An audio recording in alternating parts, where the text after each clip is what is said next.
Hello, everyone, and welcome back to Gaming News, where we discuss all things within the gaming industry.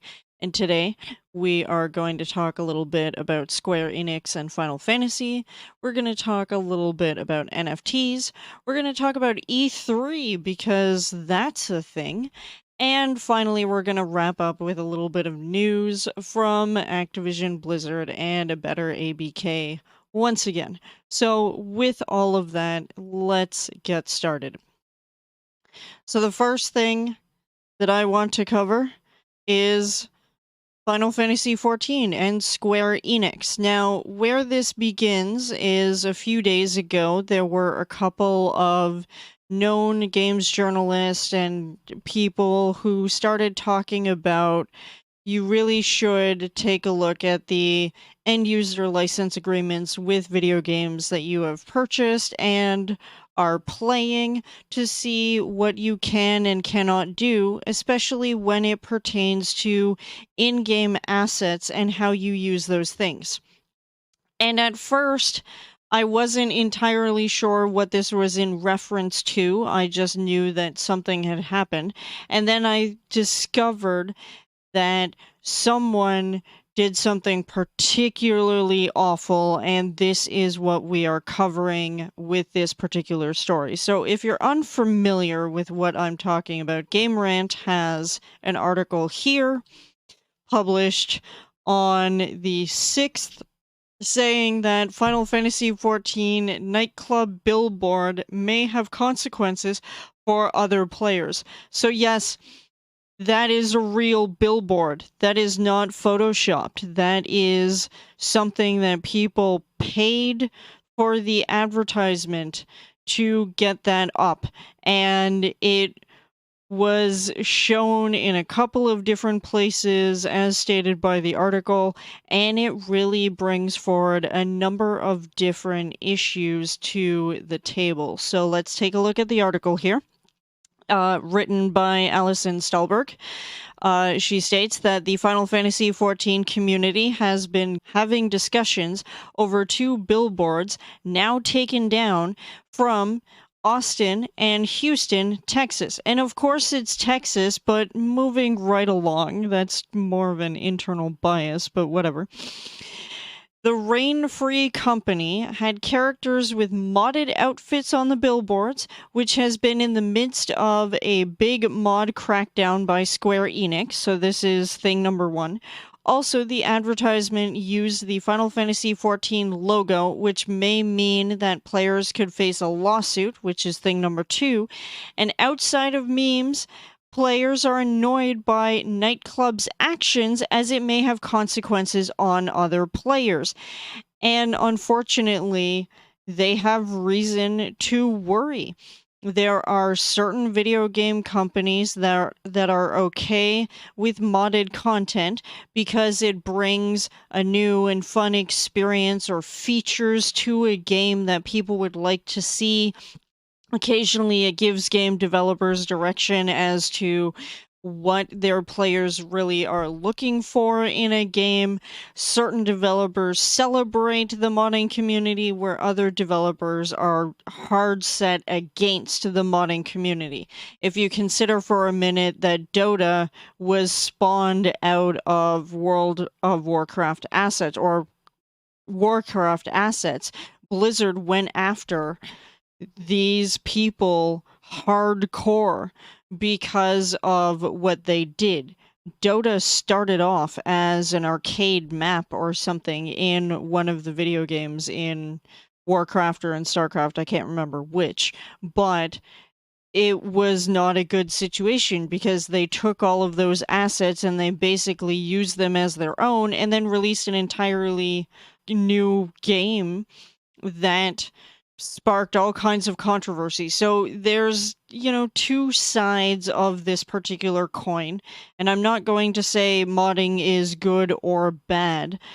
What I will say is my personal stance when it comes to modding is if you have mods that are designed to fix the base game, Like, not additional content that is just fun and exciting, but if you are basically doing the work of the developers and you're fixing a lot of features that should have been fixed before launch, then you screwed up as a game developer, in my opinion. And it's one of the reasons why I do not really mod games. I don't mind downloading additional assets for a game or doing fun things like that. But if it's meant as a way to fix a game like Fallout, for example, that's where I personally draw the line. However, not everybody has the same ideas, and that's completely fine. I am not going to tell you what your stance should be on modding of video games. That's just the perspective that I have. Now, if you mod to have different character outfits and do something really fun with it, technically I don't see a problem with it. However, this is a situation where they modded the game, they added stuff to the game to make it more interesting, and then you took those assets and you put them on a billboard. So you paid money to put that on a billboard to advertise an in-game event. While it's a cool idea, did they check with Square Enix to see if this is okay? And unfortunately, the answer here is no, as we will discover as we continue down this article. So, here, the particular mod seen in the billboard was actually data mined from the upcoming annual Moonfire Fair event, which is another thing. You data mined information and then you prominently displayed it. Talk about spoilers to the max here. You're not just talking about Twitch chat ruined something because they data mined information. You put it out in the goddamn real world. You paid money for that billboard. There's a paper trail. Whoever did that is in for a world of trouble. Why? Because this is occurring nearly 2 months after director Naoki Yoshida made a public statement against third-party tools, defining them as tools that make content easier to complete, tools that modify the UI to display more info, and the use of packet spoofing tools. He also made it known that data mining and leaks are utterly unacceptable and can be met with legal action, meaning that Square is not happy. The director is not happy about this, and you prominently displayed it in Texas. Do you think you're above the law here? Do you have zero regard for the game developers that you're enjoying their game? Sure, you could argue that, well, you're paying a subscription to play Final Fantasy XIV, that you are, helping out their business and whatnot, so maybe. But again, you didn't read the license agreement. You cannot take assets out of a game and then use it in a real-world context like that, especially a real-world context where you are paying actual money to get your advertisement up there. And if you modified the Final Fantasy logo at any point for this advertisement, you have extra problems because you are not allowed to take copyrighted logos and patents like that. You cannot modify them to suit your purposes. As a games journalist, I have to be very particular about what logos I pick and make sure they are the current logos, that your branding is proper and that you're using it in a way that is not doing anything to alter that logo, because they can and do go after you if you're using their content without permission. This is bad. So the consequences. While there has been a loud backlash in terms of the Final Fantasy XIV community, there has been no news of Square Enix having a reaction yet. The billboards are reportedly taken down by the owner's choice and not because Square Enix told them to. Probably because they realized that after all of the backlash on Twitter and the people talking about it, that they were going to likely be taken to court and didn't want to endure that. But moving right along. The community is waiting for Square Enix's response with bated breath, as there is no doubt the billboard has shown obvious rule-breaking in Final Fantasy XIV's terms of service. Yeah, I can see this being a situation where the developers will bring it down on the rest of the community by saying, you cannot do these things. We will prosecute. I completely see that the people who did this are not going to walk away scot-free. And on top of that, while you thought this was a really cool thing to advertise your event or whatever it happens to be, you may end up facing some kind of temporary or even permanent ban from the game. You may be IP blocked. You may be full-on banned from any Square Enix product because there are Square Enix accounts that are tied to the individual games. And if you have one, which if you're subscribing to the game, you do, you have some real problems. They may decide to completely blacklist you from everything, your account specifically. Sure, you can argue that, oh, well, they'll just make another account, but if they go as far to find out what that person's IP address is and extra information, you're gonna have some real problems. And I don't know about you, but I would not want Square Enix knocking on my door saying, hey, we're taking you to court for lots of money that you can't possibly afford because you wanted to advertise an event in-game. Not smart.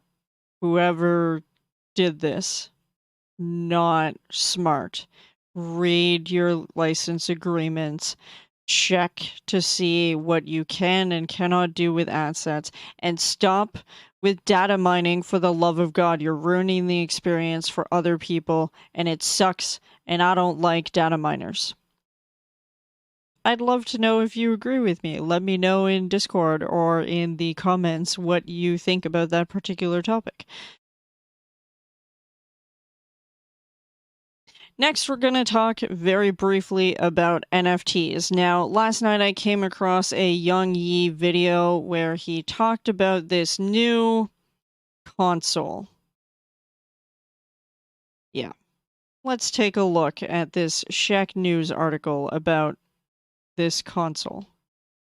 New Polium 1 NFT console swears they didn't screenshot the GameCube logo. Now, this has a whole bunch of issues. First of all,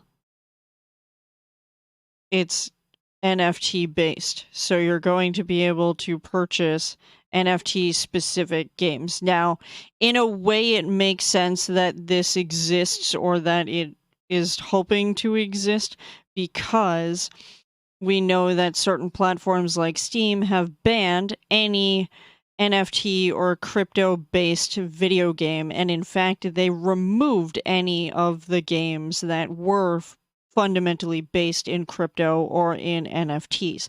So, in order to still move forward with your game, you automatically know you cannot be on the largest platform, and you automatically know that there are a couple of other different distribution platforms that will also just refuse your particular product, but to then consider that, okay, they're going to have their own place, which is not necessarily, out of the realm of possibility. I suppose it was inevitable that this would happen. But this company called Polium has stirred up quite a bit of conversation among gamers, not only because of its efforts to create a multi-chain console for Web3 gaming via its Polium 1, but also because the logo for the Polium one bears a striking resemblance to a logo previously used on a different gaming console. And if you take a look at the tweet on the screen here, that logo is incredibly similar to the GameCube logo.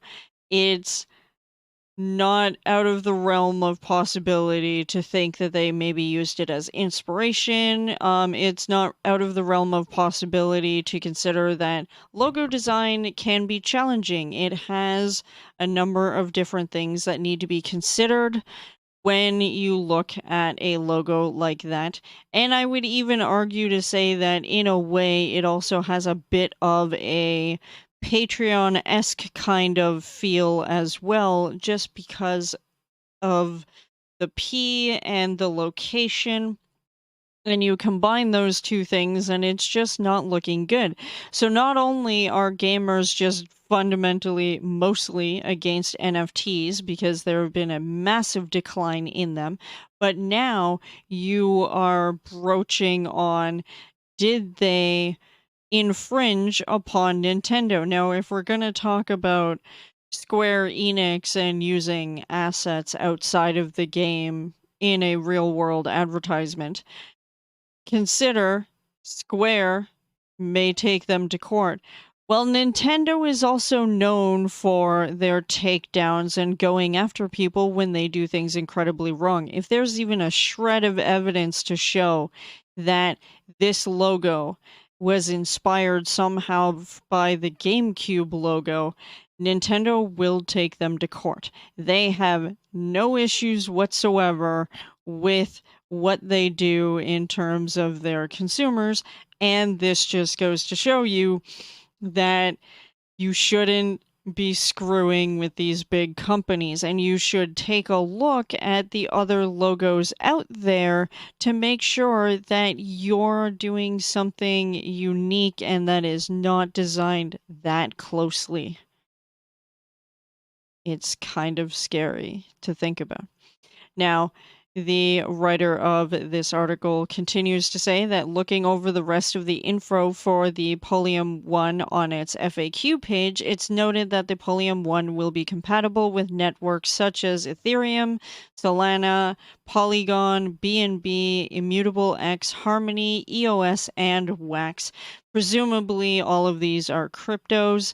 And it will also have a fingerprint scanner, which users will be required to use in order to make transactions. So at least there's a little bit of security with your cryptocurrency, because we know that people have tried to steal people's crypto wallets and the like. But I don't know how I feel about it. One, I mean, I'm fine if you're going to have an NFT platform to have all of these games reside on, since you can't be on places like Steam, but at the same time, I don't like the logo. I feel like Nintendo is going to crack down on this and they're going to launch an investigation. I don't see that much success. Only people who are really invested in NFTs and cryptocurrencies maybe would be interested in this kind of thing. Maybe Dr. Disrespect will show up with Midnight Society's game and put it on there, considering there are NFTs for specific things with their video game as well. So who knows? I would like to know what you think about that particular topic, and we'll move on to the next thing. Next up, we came across some information about E3, and it's back. And I have an article here from Game Industry Biz that says that ReedPop is now going to run E3 2023. The Entertainment Software Association announced today that E3 2023 will be organized in partnership with ReedPop. Together, these two organizations will host E3 2023 in its traditional home at the Los Angeles Convention Center during the second week of June. The event will encompass both digital showcases and in-person components that will also be open to consumers. And I find this funny because of the next line, which is media registration, which has been streamlined and given added security following previous year's leaks, will open later in the year. What? This is crazy that given all of the issues that E3 has had, I can tell you that trying to even watch E3 digitally is a royal pain in the butt because, one, you have to give over a ton of information and fill out those applications. Two, it requires all kinds of personal information that you don't necessarily think about, and you have to consider your privacy at that point. And considering that a couple of years back, when E3 was running, there was a massive leak of anybody in the media that was distributed. So if you did not want to have your information out there, someone got a hold of that massive list, and now major people in the gaming industry had to scramble in order to protect themselves and make sure that people weren't maybe going after them for game codes or insider information or whatever else people want to try and get out of the media. But the fact that E3 has, quote, streamlined it and added security, it really makes me wonder what exactly they're going to ask for on top of what they were already asking for to begin with. I'm telling you, if you looked at that initial application to get into E3, regardless of if you were just a viewer, if you were media, or a game dev, there is a lot of information that had to be provided there. And while I'm kind of happy that E3 is coming back, I'm also incredibly hesitant about it because right now all we really have is Jeff Knightley's Summer Games Fest. And as we know from the one that just happened, there were a lot of horror titles, and I was really not that interested in it. But E3 is a great time to connect with people and to meet game developers and find out about things that are coming out, and it's an event that is a must-watch and must-experience for a lot of people in the gaming industry. So I feel very conflicted about the fact that E3 is coming back, not because Summer Games Fest is particularly better, but because I don't know what to expect for the newer version, and the fact that they're going to have both in-person and digital showcases, how that's going to play out, and who's even going to be there, because previously places like Sony said, we're going to have our own goddamn event, screw you, E3, and then other developers did the same thing, and so I just am not sure what is going to happen for E3 2023. But that's just my thoughts on it. I'd love to know what you guys think about it. Let me know in the comments. Are you excited for E3? Do you care about E3 even? Like, where are your thoughts on this particular topic? That's definitely what I'm going to be asking here, because I'm very curious to see where this goes. And finally, we are going to talk about Activision. Here we are. I swear to God, every single week we're talking about Activision, and this time I decided to leave it for last, because last week's video, I talked entirely too long about Activision and their stuff. But in this case, it's not actually a bad thing per se. So, Game Industry Biz, Jeffrey Rousseau once again wrote an incredible article where A Better ABK calls for staff walkout following the Roe v. Wade reversal. Now, I did briefly talk about the Roe v. Wade decision, and I have watched countless YouTube videos from lawyers talking about the lead up to. If you're interested in what I'm talking about, definitely go check out LegalEagle's video on the whole situation and how it got to that ultimate decision, because there were a lot of legal questions in there that I feel the general public was just not aware of. I will be sure to link that in the description below so you can go and take a look at it. It is a half-an-hour video, but it is incredibly informative. Anyways, today the ABK Workers Alliance called for a walkout following the U.S. Supreme Court's reversal of Roe v. Wade. The group said in a Twitter thread that the Employee Committee Against Sex and Gender Discrimination will be conducting a protest on July 21st. This is not surprising given the whole situation. There are a lot of people that do not agree with the reversal of Roe v. Wade. I am one of those people that do not agree with the reversal, and I'm in Canada. It doesn't do anything for me at this point in time, but I think what the US forgets is that when the US does something and sets a precedent or does something like this, the rest of the world is paying attention, and it kicks open the door for other legislation in other countries to maybe start questioning their own systems. And it's something that is concerning depending on what happens with the situation. Although I think we are kind of okay, it's still scary to consider because there's other ramifications from that. But anyways, instead of going into that, we're just going to continue with the article here. The ABK Workers Alliance added that the walkout represents several actions its employer should enact to protect its staff.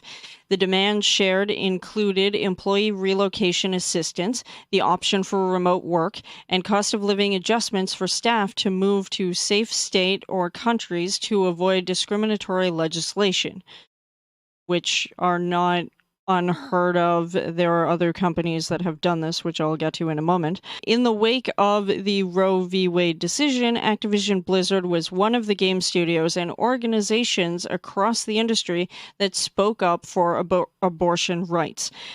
This is interesting to me, considering how many things Activision has done wrong, and then you're going to speak up for abortion rights. Like, I feel like once again Activision is saving face, and hopefully things have improved with the company, but there are so many missteps and so many things that Activision is going through right now that I am incredibly hesitant, no matter what kind of good gesture the company does right now.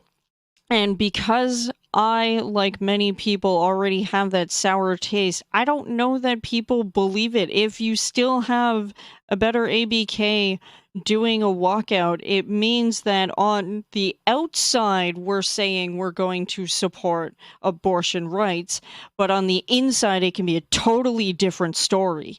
And it just doesn't make me feel very comfortable about the situation, considering that this is what the Alliance is going to do. Now, the article that is linked to in this is the game developers that have spoken up for abortion rights and who are helping their staff with their bodily autonomy and whatnot. And there are a number of different companies like Innersloth, Insomniac Games, Santa Monica Studios, Sony, Future Club, the Skullgirls developer. Bungie has spoken up and has said, we will pay for you to get any assistance that you need. There's a whole bunch of other ones. Devolver Digital, Naughty Dog, Ubisoft, ArenaNet also spoke up about it. So you've got a lot of different companies that are taking a stand saying that this is healthcare and this should be a right, and that Roe v. Wade shouldn't have been overturned.